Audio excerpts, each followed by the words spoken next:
Hopefully you guys have been loving the marathon of posts that I have been doing so far this week.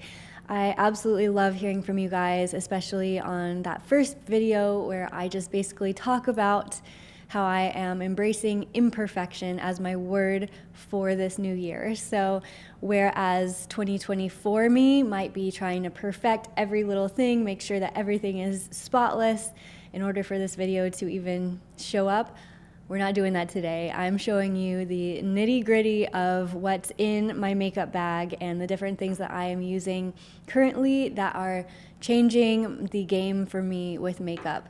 I'm not a makeup guru, but I have worn it for many, many years. So it is something where I have an extreme passion for it, especially because I've done art portraiture for quite a while, and it's definitely been my hobby of choice is to paint portraits. So I really appreciate when I can find the right color for my skin tone for all of this. So let's get started. For foundation, for the past few years, I've been using Merit, and I haven't really found anything that I've liked as much as this.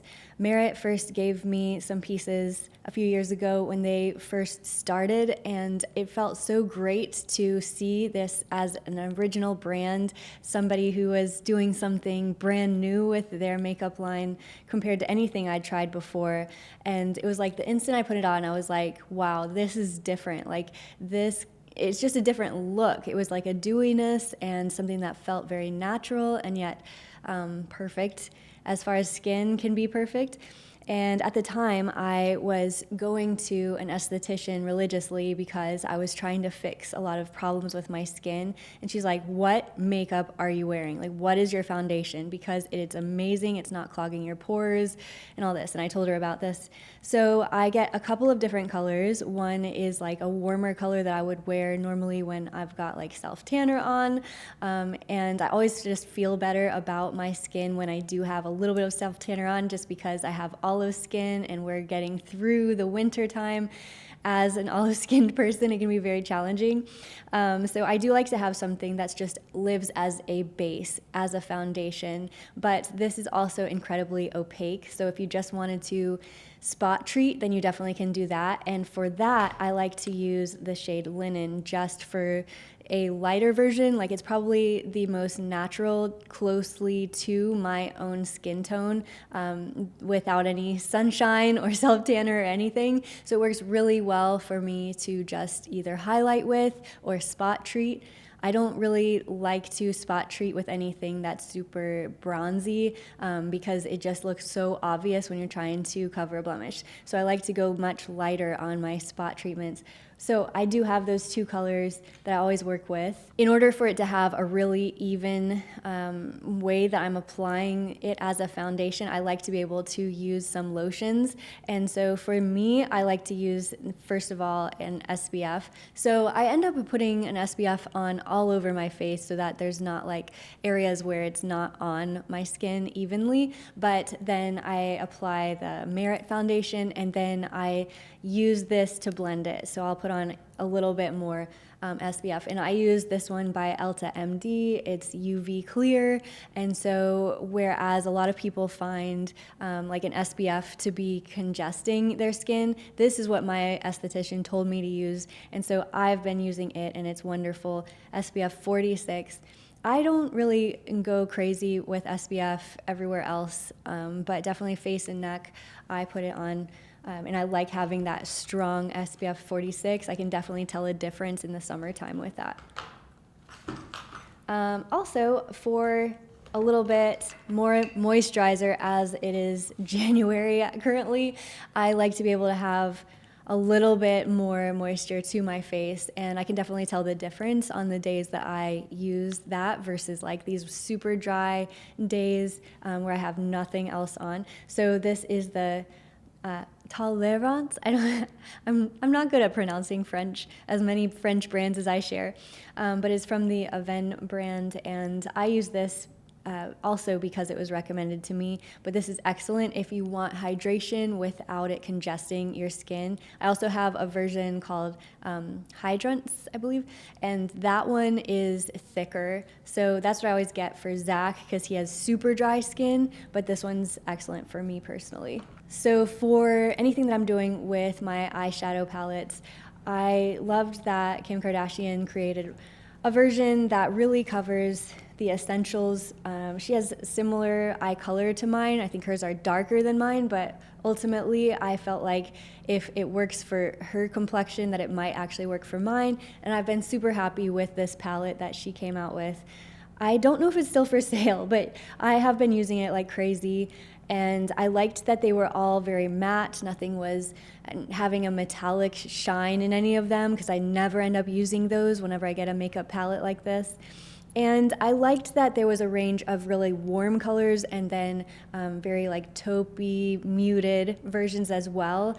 I end up starting with those warmer colors and then layering on different versions that are more muted.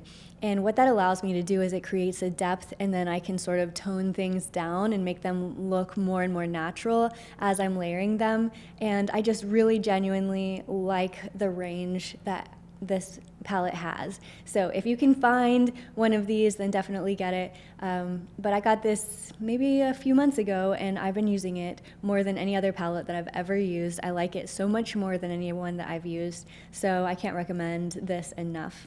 Okay, what are we working with? Okay, so here I have a bronzer that you guys told me about. I think the last time I did a makeup video, probably about a year ago, and I was just expressing the fact that by having olive skin, I find it very challenging to add bronzer. It just does not sit right, it doesn't live right, and as much as I like to wear warmer colors, being olive skinned is a little bit tricky in this regard. And so you all recommended this brand to me.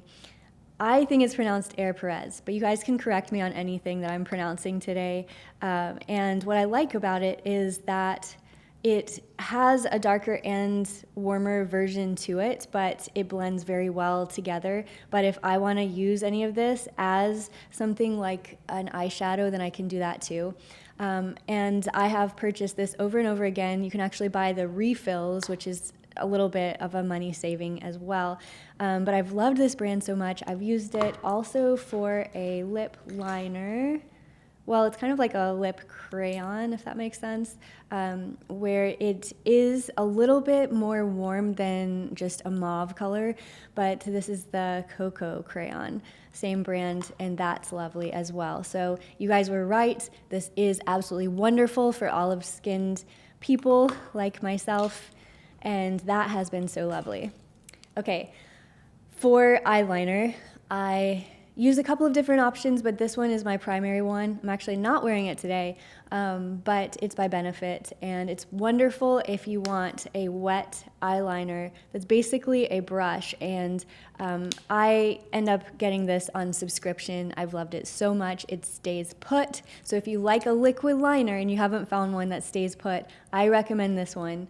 And I do say that it would be really good for you to still set it in place with having some eyeshadow, like a powder eyeshadow, just simply because it is very difficult to never ever smear a liquid liner. But as far as liquid liners are concerned, I've been extremely happy with this one, and I get asked about it when I wear it. And so yeah, this one is excellent by Benefit, and I can always find it super easily too. As much as I like these very calming colors of makeup, I can find this in any drawer that I put it in, so that's excellent.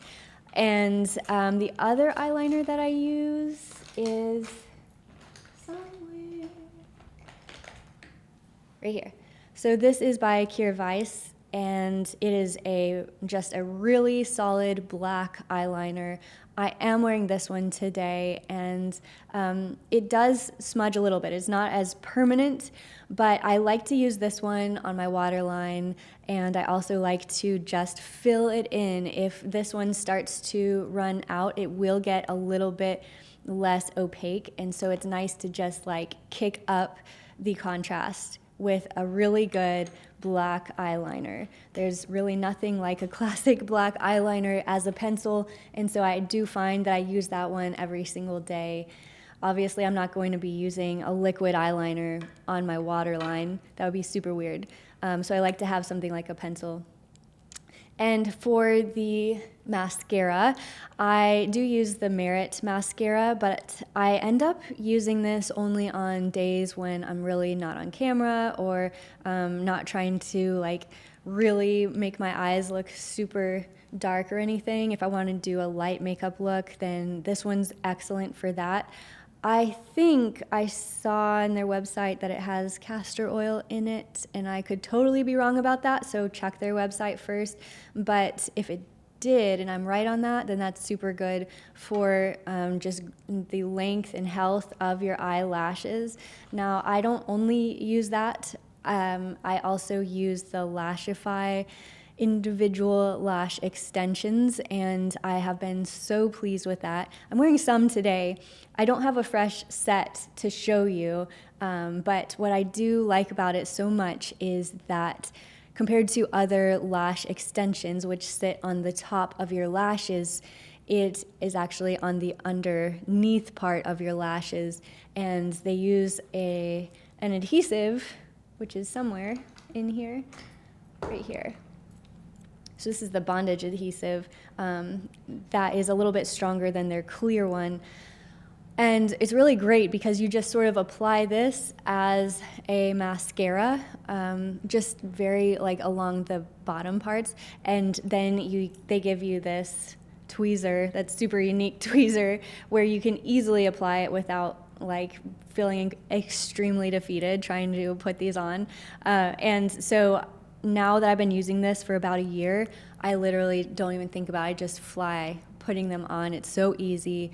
And they have different styles. I started with the eyeline one, and then I did the starburst one, but I've loved the natural look of the stardust versions. And what I like about it too is that you can wear it to sleep. You don't have to, but it just makes me feel so great. Like when I wake up in the morning, I literally rolled out of bed this morning, no makeup on, feeling like garbage, and Zach's like, "You're so pretty." And number one, he's just an amazing husband, so that's awesome. But I genuinely feel like I'm my more confident self rolling out of bed, having lash extensions on. That's just like a personal preference, but it is something that I just genuinely love. And if I want to, I can just like pop them off. They're very easy to take off. I will say that when I first started wearing them, my mind could not wrap itself around the idea of these, and I started having all these nightmares about like my eyelashes falling out. So there's that. It's probably like a deep-seated psychological thing, but I genuinely do like them now, and I don't have nightmares anymore, and they just make everything look more beautiful for your eye makeup. You can layer it on top of mascara, which I do quite often, especially like on the lower lashes. Okay, moving right along, I wanted to include a number 2 pencil. And you might be like, "Bethany, I thought this was a makeup video. Why are you showing me school supplies?" And it's because after creating so many videos online, one thing that I've been told is that sometimes my middle part of my hair is not like perfectly even, and to some who may have some OCD tendencies, it really bothers them. And so after like watching back, I'm like, you know what? I actually think that this bothers me too. And so what I like to do while I'm putting on my makeup is always keep one of these in my makeup bag. And it's the best tool for creating the most centered part of your hair. And I think it's because if this was just like, I don't know, like a really slick tool, like, I don't know, a tweezer or like the edge of a brush or the edge of a, like not pencil, but like the edge of one of these, I can't get a really good part, but I can with the rigidity of a number 2 pencil. So I wanted to include that in here in case you've never tried that before. Next time you want a really clean part for your hair, try one of these. It's incredible. Okay, so for powder, I do like to set my makeup. Sometimes I'll go like crazy and add lots of layers of my makeup between this and Merit for these foundation sticks. But what I do like to do is to just apply some of this loose powder. Jones Road actually gave me this when they launched it, and I have loved it so much. I put it on when I was having a really bad skin day at one point this year, and then my parents came over and they just said, Bethany, your complexion looks amazing. And I was like, I promise you, it's not reality. It is my makeup. And I do like that this one has a yellow tone to it. That does help me with my skin tone, but this is really great for concealing, and it just sits so naturally on my face. I've tried other things like Bare Minerals. For me, I just haven't been able to make that work, but this one has been incredible. Also, I just love Bobbi Brown as a person. Like back when I was in middle school, I first tried her products as concealer, and it was just one of those moments where, like, I'm not saying that you must wear makeup to have confidence or anything, but like me trying to navigate middle school, I can say thank you, Bobbi Brown, for just creating amazing products that made me feel just more put together and, I don't know, more womanly at that age and stuff. And it was just really great to be able to start to introduce myself to makeup. And since I loved the arts so much, it felt like a natural extension in that way. So I just loved it. I loved it so much. And all of her brushes are always amazing. This one came with an amazing brush that I just didn't want to put on camera today because I use it a lot. But that one is amazing if you're looking for a loose powder that sits very naturally on your skin. All of her stuff just makes it look like you have naturally glowing skin, not trying to cake on anything or like be something you're not. So she's just excellent. And I liked her masterclass too, by the way, on setting makeup and applying makeup and just the idea behind why we put on makeup in the first place. For my brows, man, I feel like we've all been on such a journey with how brow trends have changed through the past like 5 years. And I feel like so much of it has not been about what works for us on an individual level. That's a video for another day.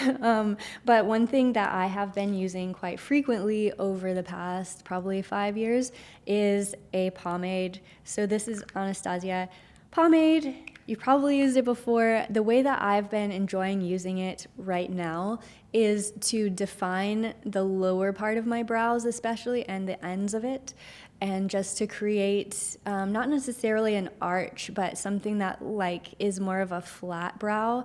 I was talking to one of the guys at my med spa, and he is excellent at understanding like your bone structure and all that, and he's like, you have flat brows and that's not a bad thing, you should embrace that. I'm like, wow, that's so cool. Like, I never knew that I had brows that were great for embracing, because I'd never have felt really great about my brows, but I have enjoyed sort of working with that with my makeup and trying to not arch them at all, but just keep them sort of flat and open, I guess you'd say. So anyways, I've been enjoying adding a little bit more structure to my brows than I did last year. And then toward the center of my brows, I'm using a little bit of a shadow from this palette that's just like super neutral, not very dark. And I think with brows too, it's helped to not add anything that has any warmth to it at all. Like, brows need to be very neutral, like very toned down, not chromatic, and that has helped me so much in navigating the right color for my brows. Then for all of my lip stuff, I collect lip products. I really do. I have so many little pencils, and again, Jones Road, thank you for adding to my collection. I have repurchased since then, but she's given me so many different options to try, and at this point they're like little cigarettes. Like, I just use them, and to sharpen this is a talent in itself, but Thankfully, she puts the name of it down at the end, so if you use it a lot, then you know which color it is that you ended up using to begin with. And what I found with this is that I do like to have a range, because I sort of play with it, and I'm usually ending up wearing like probably 5 colors by the end of it. Not worn like overly thickly, but just trying to experiment with what color I want to use and wear. And this is really fun to me. So I have been enjoying like playing up my top lip more, and I can do that with a liner. I do like to do that with more matte liner. I found a lot of success with that, but my lips, even today, not perfect. I always have like more chapped lips, and it's just not fun. So what I end up doing is I will add a little bit of a gloss to begin with, and I use this lip, I'm gonna call it lip gloss, but it's obviously not, it's a lipstick, but it's so incredibly hydrating and glossy. I'll link you guys to this down below. This is the Clarins lip oil balm, so that's what they're calling it. And this comes in a range of colors that I've tried as well. They have one that's clear, and that one's lovely, especially if you just want to put something on. I usually end up putting this on while I'm putting on my SPF. Like the minute that I'm starting to get rolling with my makeup, I will put on this, and it just sort of softens everything up, and then I sort of remove some of the product, and then I'm able to add these matte liners on top. So it is really great to be able to add the liners, and then to add some sort of gloss or something that will live on top of it, and so I'm not just wearing liner, but something that gives it some moisture to it as well, especially having chapped lips. But I will say that having chapped lips chronically for life, I really do appreciate having more matte lipsticks and lip liners in general, like just broadly, generally speaking, because it stays in place. I'm not as likely to fiddle with my lips, and so then my makeup stays in place, and then my lips end up being less dry, ironically. So I don't like cake on the lip balms and the lip oils, but I really did like having a really easy to apply version like this lip balm. And I've found that I have really gotten rid of anything that is a rusty, sort of warm tone for anything that I'm using. I like to use more mauve tones, and I think that that's just come with an understanding of my skin tone and different things that have worked for me and not worked for me. And I have been going a little bit darker lately with some of my products, like my eyes and my lips, and I don't know, for right now, that just feels super appropriate. Maybe I'll look back in 5 years and be like, what was I doing? But this is where I am today, and the things that I've been loving. And yeah, so that's my messy, imperfect makeup collection. Let me know if you guys have used any of these in the past, or if you have recommendations for products. I love, love, love hearing about those in the comments. And I will try to link to at least similar things to this. Some of them might not be there anymore, but I will link to everything that I can. And I will see you guys in the next video. Bye.